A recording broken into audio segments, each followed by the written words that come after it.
نماز جب ہم شروع کریں گے تو سب سے پہلے نیت، نماز کی نیت، کس نماز کو ہم پڑھ رہے ہیں. اور نیت کا تعلق دیکھیے دل سے ہے، ارادۃ القلب، دل کے ارادے کو نیت کہا جاتا ہے.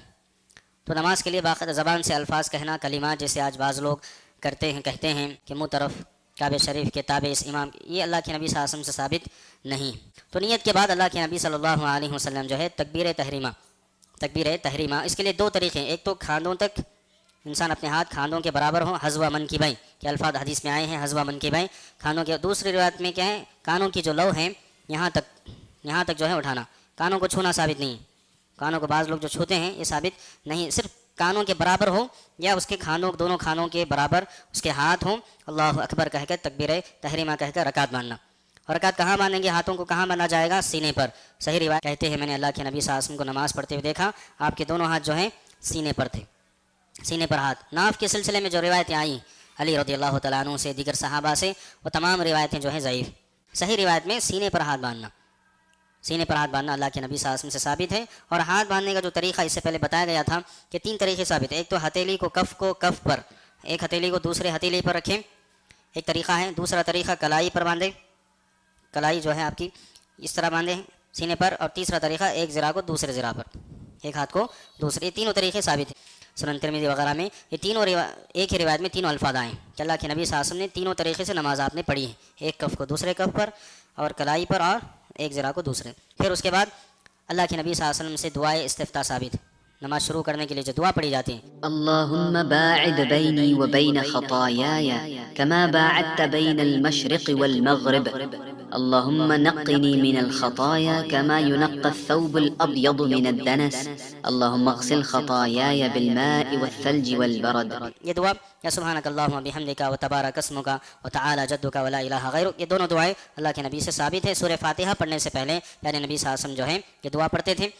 اس کے بعد اعوذ باللہ من الشیطان الرجیم بسم اللہ الرحمن الرحیم پڑھ کر اللہ کے نبی صلی اللہ علیہ وسلم سورہ فاتحہ پڑھتے. پھر سورہ فاتحہ، اور سورہ فاتحہ رکن ہے نماز کا، نماز کے رکن ہے سورہ فاتحہ کا پڑھنا. لا صلاۃ لمن لم یقرأ بفاتحۃ الکتاب، اللہ کے نبی صلی اللہ علیہ وسلم نے کہا بغیر سورہ فاتحہ کی نماز نہیں ہوگی. چاہے اکیلا نماز پڑھے انسان، چاہے امام بن کے امامت کرائے اور مقتدی ہو امام کے پیچھے، سورہ فاتحہ ہر ایک کے لیے ضروری ہے. تو سورہ فاتحہ کے بعد کوئی بھی سورت ہم پڑھ سکتے. تو اس کے بعد جب رکوع میں جانے سے پہلے اللہ کے نبی صلی اللہ علیہ وسلم دوبارہ جو ہے رفع الیدین کرتے، ہاتھوں کو اٹھاتے، کھانوں کے برابر یا کانوں کی لو کے برابر ہاتھ اٹھیں، اللہ اکبر کہہ کر رکوع کرنا ہے. رکوع میں اللہ کے نبی صلی اللہ علیہ وسلم جو ہے اپنے دونوں ہاتھوں سے گھٹنوں کو جو ہے مضبوطی کے ساتھ، کأنہ قابض بینہما، یہ الفاظ آئے ہیں کہ گویا اللہ کے نبی صلی اللہ علیہ وسلم مضبوطی کے ساتھ جو ہے اس کو پکڑے ہوئے ہیں، گھٹنوں کو پورا اچھی طرح، اور ہاتھ انگلیاں جو ہیں پھیلی ہوئی ہونے چاہیے پورا اچھی طرح سے، اس کو مضبوطی سے. اور کوشش یہ کریں پیٹھ اور سر دونوں برابر ہونا چاہیے، دونوں جو ہے برابر. تھوڑا سا سر اوپر کرنا یا نیچے کرنا یہ دونوں درست نہیں ہیں، بالکل برابر ہونے چاہیے. اور رکوع میں جو ہے سبحان ربی العظیم اللہ کے نبی صلی اللہ علیہ وسلم سے ثابت ہے. اور دیگر جو بھی دوسرے دعائیں بھی جو ہے اللہ کے نبی صلی اللہ علیہ وسلم سے ثابت ہیں، سبحان الملک القدوس، سبحان ذی الجبروت والملکوت والکبریاء والعظمہ. اس طرح کے تقریباً حصن المسلم جو دعاؤں کی کتاب آپ دیکھیں 5 دعائیں رکوع میں. کوئی جو بھی دعا ہمیں یاد ہے مناسب ہے ہم وہ دعا پڑھیں. پھر رکوع سے اٹھتے وقت اللہ کے نبی صلی اللہ علیہ وسلم سمیع اللہ لمن حمدہ کہہ کر پھر اللہ کے نبی صلی اللہ علیہ وسلم جو ہے رفع الیدین کرتے تھے، کھانوں تک اٹھائیں یا کانوں کی لو تک. نبی صلی اللہ علیہ وآلہ وسلم جب دوسری رکعت سے تیسری رکعت میں اٹھتے تو پھر رفع الیدین کرتے. پھر ربنا لک الحمد حمدا کثیرا طیبا مبارکا فیہ. پھر رفع الیدین کرنے کے بعد اطمینان ہونا چاہیے. رکوع کے بعد فوراً جو ہے سجدے میں جانا ہے درست نہیں ہے، حتیٰ کہ ذکر ہے حدیث میں کہ جسم کا ہر جوڑ اپنی جگہ پہ واپس لوٹ جاتا، حتیٰ یرجع کے الفاظ آئے ہیں کہ پورا ہر جوڑ جو ہے اپنی جگہ پر چلا جاتا. پھر سجدہ جو کریں گے، سجدہ جب کیا جائے گا، بعض روایتوں میں ہاتھوں کو پہلے رکھیں گھٹنوں سے پہلے، بعد میں ہی گھٹنوں کو. دونوں صورتوں کو بعد علماء نے جائز قرار دیا ہے. ہاتھوں کو رکھیں گے تو اس کے بعد گھٹنوں کو، تو پیر جو ہوں گے، پیر کی جو انگلیاں ہوں گی یہ دونوں پیروں کو ملانا پڑے گا، دونوں پیروں. بعض لوگ جو ہے کشادہ کرتے ہیں، یہ فاصلہ نہیں ہونا چاہیے، دونوں کو ملانا چاہیے بالکل. اور انگلیاں بھی پوری کوشش انسان کریں کہ انگلیاں جو ہیں قبلے کی جانب. سجدہ جب انسان کرے پیروں کو آپ نے دیکھ لیا ملا کر ہونا چاہیے، فاصلہ نہیں رکھنا چاہیے، اور انگلیاں جو ہے بالکل قبلے کی طرف ہونی چاہیے. ہاتھ کی انگلیاں جو ہے ملی ہونی چاہیے سجدے کی حالت میں، اور بالکل آگے نہیں ہونا، سر سے آگے نہیں بڑھنا چاہیے، اور بالکل پیچھے بھی نہ کرے انسان. اور یہ حکم بھی دیا گیا کہ یہ جو ہمارے پہلو ہیں یہ کشادہ رہیں، تھوڑا سا جو ہے کشادہ رہے اس میں، یہ بالکل رانوں سے نہ ملائیں. پیٹ جو ہے تھوڑا فاصلہ سامنے ہو، پیٹ بھی جو ہے ہمارا یہ رانوں سے نہ ملے. یہ طریقہ ہے سجدہ کرنے کا. پہلا سجدہ جب ہم کریں گے اور سجدے میں جو ہے اللہ کے نبی صلی اللہ علیہ وسلم نے فرمایا کہ امرت ان اسجد علی سبعۃ اعظم، ہڈیوں پر مجھے سجدہ کرنے کا حکم دیا گیا. پیشانی اور اس میں جو ہے ناک بھی شامل ہے. ناک کا لگنا بھی ضروری ہے. بعض حضرات صرف پیشانی لگاتے ہیں اور ناک نہیں لگتی، تھوڑا سا اوپر رکھتے ہیں، اچھی درست بات نہیں ہے. وہ بھی سجدہ میں جو ہے ناک کو بھی لگانا چاہیے، اور دونوں ہتھیلیوں کو، دونوں گھٹنوں اور دونوں پیر کے ساتھ اعضاء جو ہے سجدے کی حالت میں جو ہے ملنا چاہیے بالکل، اور یہ الگ رہنا چاہیے. ہاتھوں کا فاصلہ تھوڑا سا ہو، بالکل سامنے نہ ہو، اور ملا کر بھی نہ رکھیں، اسے منع کیا گیا. اور دونوں سجدوں کے درمیان جب بیٹھیں گے، دونوں سجدوں کے درمیان دو طریقے ثابت ہیں.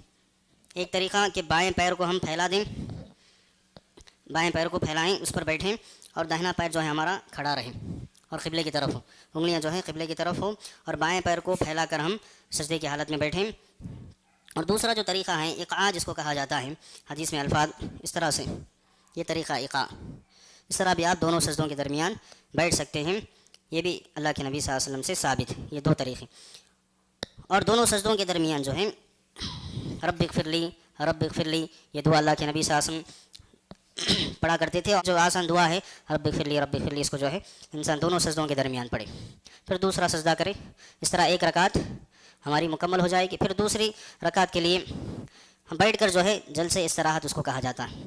دوسرے سجدے سے فوراً اٹھ کر ڈائریکٹ اٹھنا نہیں، بہتر ہے کہ ہم تھوڑا سا بیٹھیں، جس کو جلسے استراحت کہا جاتا ہے.